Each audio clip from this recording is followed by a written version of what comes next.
எல்லோருக்கும் வணக்கம். இன்னைக்கு நம்ம பார்க்கக்கூடிய சப்ஜெக்ட், தினசரி தத்துவங்கள் கேட்பது தேவைதானா?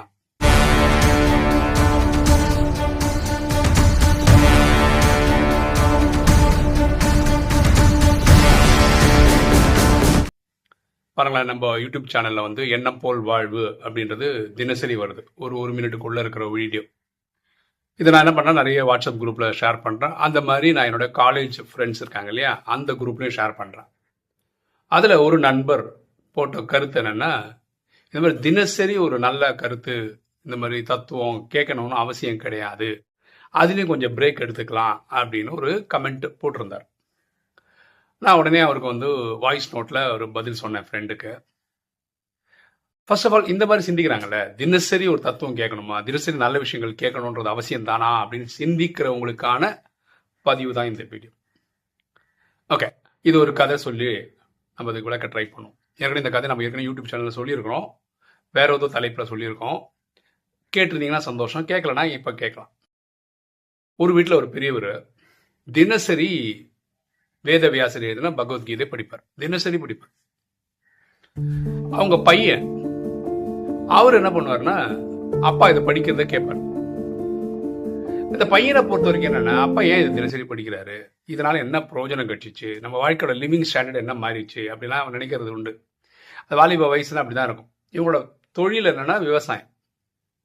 ஒரு நாள் பையன் அப்பா கிட்டே கேட்டுறாரு, நீ தினசரி பகவத்கீதை படிக்கிறல்ல, இதனால என்ன பிரயோஜனம், உங்களுக்குள்ள என்ன மாற்றம் வந்துச்சு, நீ நல்லவன் ஆயிட்டியா அப்படிலாம் பார்த்து அப்பாவை பார்த்து பையன் கேட்குறான். உடனே அப்பா சொல்றாரு, அப்பா சிரிக்கிறார் மனசுக்குள்ளே. பையனை புரிய வைக்கணும் அப்படின்னு நினைக்கிறாரு.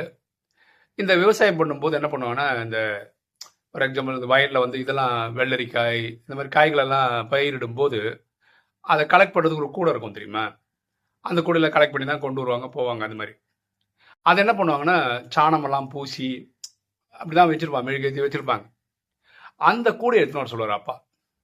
பையனுக்கு புரியவே இல்லை. நம்ம என்ன கேட்டோம், பகவத்கீதை படித்ததுனால என்ன யூஸ்ன்னு கேட்டோம். இவர் என்ன கூடை எடுத்துன்னு வர சொல்கிறாரு.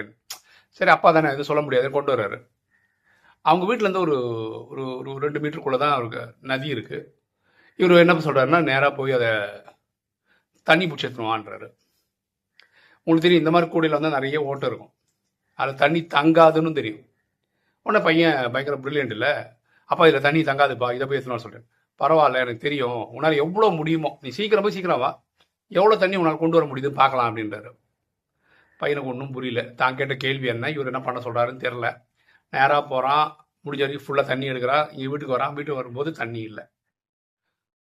அப்பா கிட்ட பையன் சொல்கிறான், பார்த்தா நான் சொன்னல தண்ணி நிற்காதுன்னு. எனக்கும் தெரியும்பா, இனி ஒரு ட்ரை பண்ணேன் அப்படின்றாரு. பையன் 2வது ட்ரை பண்ணுறான், 3வது ட்ரை பண்ணுறான். இந்த மாதிரி 4-5 வாட்டி ட்ரை பண்ணிட்டான்.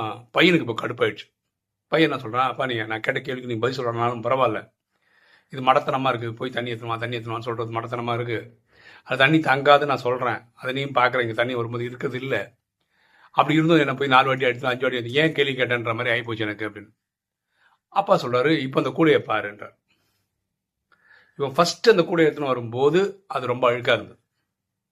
இப்போ நிறைய வாட்டி தண்ணி எடுத்துன்னு வரும்போது என்ன, அந்த தண்ணியில் அது வாஷ் ஆகி இப்போ அந்த கூடை ஃபஸ்ட்டு இருந்ததோட எவ்வளோ பெட்டர், ரொம்ப சுத்தமாக ஆகியிருக்கு. ஓகேவா? ஆனால் அதில் அந்த தண்ணி தங்கிச்சா இல்லை. அதே மாதிரி தான் இந்த பகவத்கீதை படிக்க படிக்க படிக்க பகவத்கீதை எல்லா ஸ்லோகனும் மனப்பாடம் ஆகணுன்றதெல்லாம் கட்டாயம் கிடையாது. ஆனால் இந்த ஆத்மாவானது சுத்தமாகுது, தூய்மையாகுது, நல்லவனாகிறோம். புரிஞ்சுங்களா? இது உள்ளுக்குள்ள நடக்கக்கூடிய ஒரு பரிணாம மாற்றம்.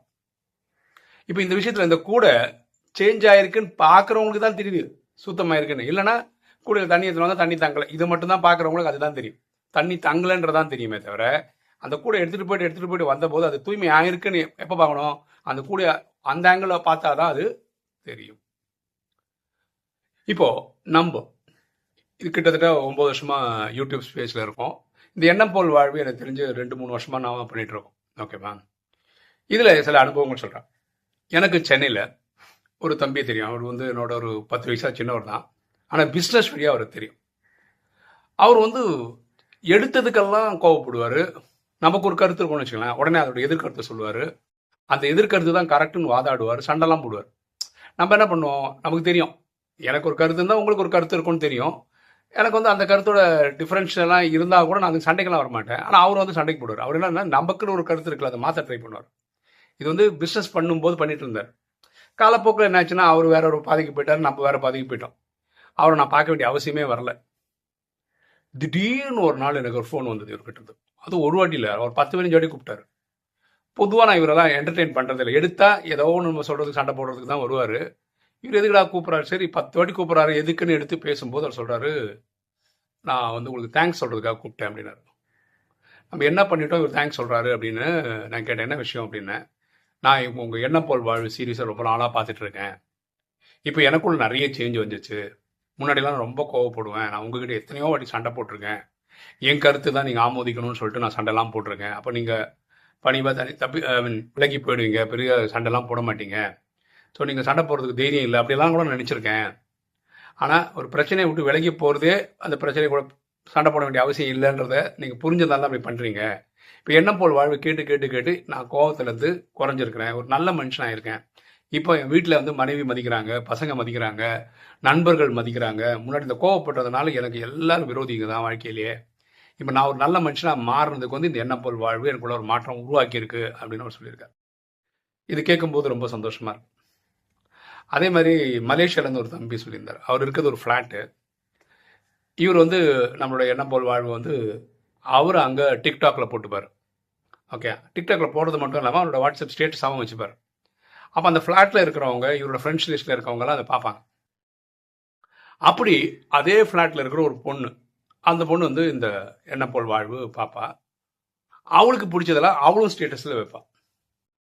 ஒரு நாள் அந்த பொண்ணு இந்த தம்பிக்கு ஃபோன் பண்ணி நன்றி சொல்லிடலாம். அந்த பொண்ணுடைய பார்வை என்னன்னா இவர் தான் போடுறாருன்னு. அப்போ அந்த தம்பி சொன்னார், இல்லை இல்லை சென்னையில் ஒரு அண்ணன் தான் போடுறாரு, எனக்கு அது பிடிச்சிக்கிறதால நான் ஸ்டேட்டஸாக வைக்கிறேன், உங்களுக்கு அது பிடிச்சதால நீங்களும் ஸ்டேட்டஸாக வைக்கிறீங்க அப்படின்னாரு. எதுக்கு தேங்க்ஸ் அப்படின்னா, அந்த பொண்ணு வந்து சின்ன பொண்ணு, ஒரு 22-23 வயசு பொண்ணுன்னு வச்சுக்கோங்களேன். அந்த பொண்ணுக்கு ஒரு பாய் ஃப்ரெண்ட் இருக்கார். அவங்க 2 பேருக்கும் ஒரு கருத்து வேறுபாடுனால பேசிக்காமல் இருக்காங்க. ஓகே, அப்போது இந்த பொண்ணு வந்து இந்த ஸ்டேட்டஸ் வைக்கிறாங்களே, இந்த ஸ்டேட்டஸ் அந்த பையன் பார்ப்பான். உங்களுக்கு தெரியும், நிறைய இதில் வந்து கணவன் மனைவி சேர்ந்து வாழணும், சண்டை சச்சரவில் போகக்கூடாது, சேர்ந்து வாழ்றதா வாழ்க்கை, அப்படி நிறைய நம்ம சொல்லியிருக்கோம் இல்லையா. இது அந்த தம்பி பார்த்துருக்கிறார். ஸ்டேட்டஸை பார்த்து பார்த்து பார்த்து ஒரு நாள் இவங்க 2 திரும்பியும் இதாகி சேர்ந்துட்டாங்க. இந்த எண்ணம் போல் வாழ்வு இவங்க வாழ்க்கையை சேர்த்து வச்சிச்சு அப்படின்னு சொல்லிட்டு அதுக்கு நன்றி சொல்றதுக்காக உங்களுக்கு ஃபோன் பண்ணேன்னு சொல்லி இந்த தம்பிக்கு கூப்பிட்டு சொல்லியிருக்காங்க. அப்போ இந்த எண்ணம் போல் வாழ்வு ஒரு மேஜிக் கிரியேட் பண்ணணும். இந்த கேள்விக்கு வரும், பேசிக் கேள்வி, டெய்லி கேட்கணுமா? பரமாத்மா ராஜயோகத்தில் என்ன சொல்றாருன்னா, ஒரு ராஜயோகி இந்த 4 விஷயத்தை தினசரி பண்ணணுன்றார். அமிர்த வேளையில இருந்து ஆத்மாவை தந்தை அன்பா நினைவு செய்யணுன்றாரு. வாணி 4 பேஜுக்கு இருக்கு, அதை 4 பேஜும் படிக்கணும்னு சொல்றாரு. நேற்று ஒரு கேள்வி வந்து, வாணி ஜிஸ்ட்னா என்ன, ஜிஸ்டுக்கு என்ன அர்த்தம் அப்படின்னு கேட்டாங்க. இந்த வாணி 4 பக்கத்துக்கு இருக்கு இல்லையா, அது படிக்கிறது வந்து ஒரு ராஜயோகியோட கடமை. ஆனால் சில பேர் சொல்றாங்க, அந்த 4 பேஜ் படிக்கிறதுக்கு டைம் இல்லை, அதில் ஒரு 4 பாயிண்ட் சொன்னீங்கன்னா நல்லா இருக்கும் அப்படின்னு. ஸோ அது இருக்கிற சாராம்சம் சொல்கிறோம் இல்லையா, ஒரு 4 பாயிண்ட், ஒரு 5 பாயிண்ட் புல்லட் பாயிண்டாக படிக்கிறது பேர் ஜிஸ்ட். ஓகேவா? ஸோ வாணி ஜிஸ்ட்ன்றது வேற பெரிய விஷயம்லாம் கிடையாது, சாராம்சம், ஒரு புல்லட் பாயிண்ட் அப்படின்னு எடுத்துக்கலாம். ஓகே, அப்படி டெய்லி படிக்க சொல்றாரு, ஸ்ரீமத்தை ஃபாலோ பண்ண சொல்றாரு, சேவை பண்ண சொல்றாரு. ஏன் சொல்றாரு? மாயை 24 மணி நேரமும் நம்மளை வீங்கிடலான்னு காத்துன்னு இருக்கு. அப்போ அதுக்கிட்டது நீங்கள் தப்பிக்கணும்னா தினசரி நீங்கள் பரமாத்மா நினைவில் இருக்கணும். ஒரு நாளைக்கு 8 மணி நேரமாவது நினைவு பண்ணணுன்றாரு, ஒரு நல்ல குவாலிட்டியான சோல் ஆகிறது. சரியா? அப்போ இது பரமாத்மா நமக்கு கொடுக்குற இன்ஸ்ட்ரக்ஷன், தினசரி இந்த சிஸ்டமில் இருங்க அப்படின்னு சொல்கிறார். இப்போ டாக்டர்ஸ் என்ன சொல்கிறாங்க, உடல் ஆரோக்கியத்துக்கு தினசரி வாக்கிங் போங்கன்னு சொல்கிறாரு இல்லையா. ஜிம்முக்கு போகிறவங்க தினசரி ஜிம்முக்கு போங்கன்றாங்க. இப்போ நீங்கள் உடம்பு சரியில்லை, மாத்திரை சாப்பிட்றீங்கன்னு வச்சுக்கோங்க. இப்போ நான் ஹார்ட்டுக்கு மாத்திரை சாப்பிட்றேன், அட்டாக் வந்து இப்போது 3 இயர்ஸ் மேலே ஆயிடுச்சு. இந்த 3 இயர்ஸும் டெய்லி மாத்திரை சாப்பிடணும், ஒரு நாள் கூட மிஸ் பண்ணக்கூடாதுன்றது தான் டாக்டரோட கட்டளை. டயபெட்டிஸ்க்கு நான் டெய்லி மாத்திரை சாப்பிட்றேன். ஏன் இதெல்லாம் டெய்லி சொல்கிறாங்க? என்ன வேணால் உடம்புக்கு ஆகலாம் இல்லையா, அதனால அது வந்து வராமல் இருக்குது, தற்காப்புக்காக இதெல்லாம் பண்ண சொல்கிறாங்க. அதே மாதிரி இந்த நல்ல விஷயங்கள் தினசரி உள்ளே போயிட்டே தான் இருக்கணும், ஏன்னா அதுதான் நம்மளை பத்திரமா பார்த்துக்கும். உங்களுக்கு ஏதாவது கருத்து வேறுபாடு இருக்கா அப்படின்றத கமெண்ட் செக்ஷனில் சொல்லணும். அதாவது இல்லை தினசரி கேட்கணும்னு அவசியம் இல்லை, ஆடி அமாவாசைக்கு ஒரு நாள் கேட்டாலும் பரவாயில்ல அப்படின்னு நினைக்கிறீங்களா? நல்ல விஷயங்கள் தினசரி கொடுக்கப்பட வேண்டும். எப்படி உணவு டெய்லி சாப்பிட்றோமோ அதே மாதிரி இது உணவு மாதிரி ஆத்மாவுக்கு மனசுக்கு கொடுக்கணும் அப்படின்னு நீங்கள் நினைக்கிறீங்களா? எது நீங்கள் நினைக்கிறீங்கன்றத கமெண்ட் செக்ஷனில் போடுங்க. ஓகே, ஒரு தகவல், என் பெரிய பொண்ணு வந்து ஐஐடி எக்ஸாம் எழுதியிருக்கான்னு சொன்னேன் பார்த்தீங்களா, அவள் பாஸ் ஆகிட்டா.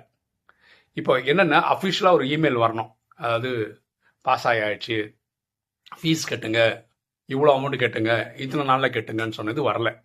அது வந்தோடனே நான் உங்களுக்கு தெரிவிக்கிறேன்.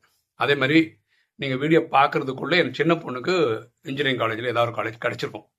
அது வந்து நான் விடிகாலையில் ரெக்கார்ட் பண்ணுறதுனால இந்த நேரத்துக்கு தெரியாது. ஆனால் நீங்கள் பார்க்குறதுக்குள்ளே வந்திருக்கும். நான் வந்து கம்யூனிட்டி செக்ஷனில் போடுறேன், நம்ம வாட்ஸ்அப் குரூப்லலாம் போடுறேன். கிடைச்சோடனே நான் அப்டேட் பண்ணுறேன். யூடியூப்பில் நாளைக்கு ரெக்கார்ட் பண்ணும்போது நான் அதோடைய டீட்டெயிலும் சொல்கிறேன். அது என்னைக்கு ஃபீஸ் கட்டணும், அது 5 நாளில் கட்டணும். சரி, 5 ஒர்க்கிங் டேல கட்டணும்.